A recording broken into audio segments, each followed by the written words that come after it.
ging auf an der Boy. En ein natet huis, de woonden zeer wijze man. De mensen kwamen immer naar rood nu aan. Immer hadden ze vrouwen. Immer kwamen ze met ihre Probleme, met ihre Troubles nu aan en de vrouwen en verschiedene dingen. Duizenden Menschen wären vergangen um sein Haus. Und einen Tag, wenn du viele Menschen sind und waren mit ihren Troubles durch Hand kommen, dann verteilt er einen Spaß. Ein solcher Spaß, eine Geschichte. Und alle Menschen lachen. Wenn sich alle gelacht haben und geklatscht haben, dann verteilt er die selbe Geschichte noch einmal. Die selbe Spaß. Der halb Menschen ungefähr lachen. Da war das ein Stall. Wenn es alles eber ist, vertelt er dezelfde Geschichte. Dezelfde Spaß.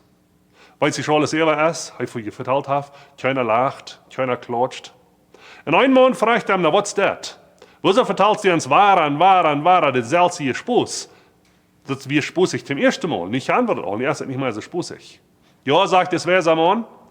Du lachst nicht zweimal über denselben Spaß. Dann hast du das all bereden. Dann ist es nicht mehr so spaßig. Wieso kommen ihr immer weiter mit denselben Troubles an? Wieso kommen ihr immer weiter mit denselben Schwierigkeiten an? Wieso drehen ihr Tag für Tag mit denselben Schwierigkeiten ran? Das doch nicht. Wenn du was ändern kannst, du hast eine Schwierigkeit in deinem Leben, dann ändere das. Segen war ich das zu ändern. Wenn das was ist, wo du nicht mehr tun kannst, wo du nicht ändern kannst, dann leer ein Segen war ich, wo du mit zu leben. Und bei Grimmsäu nicht immer. Rohr nicht immer. Wetter nicht immer. Segen war ich, wo du mit zu leben.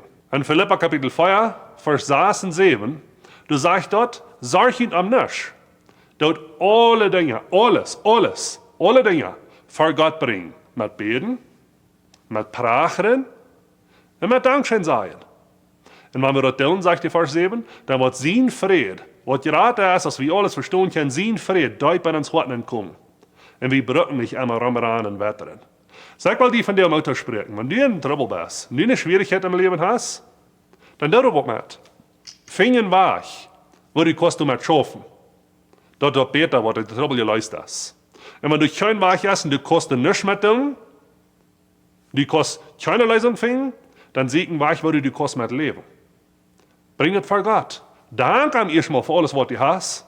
Bet an, prache an, leider in seine hängen, und dann wird sein Frieden an dein Hort kommen, dann brückst du nicht immer ran und wettern und jomarieren und die Salz beklären. Dann kannst du in Frieden sein mit Gott. Wenn dann wollen die Menschen die verrechnen. Dann wirst du nicht mit den Menschen taub sein. Wo wir immer ran und wettern und grimsäuen und jomarieren, keiner will mit die taub sein. Leider sagen in Gott seine Hand, ändern wird die Kurs ändern, und was er nicht ändern kann, liegt damit zu leben. Und dank Gott dafür. Gottes Segen.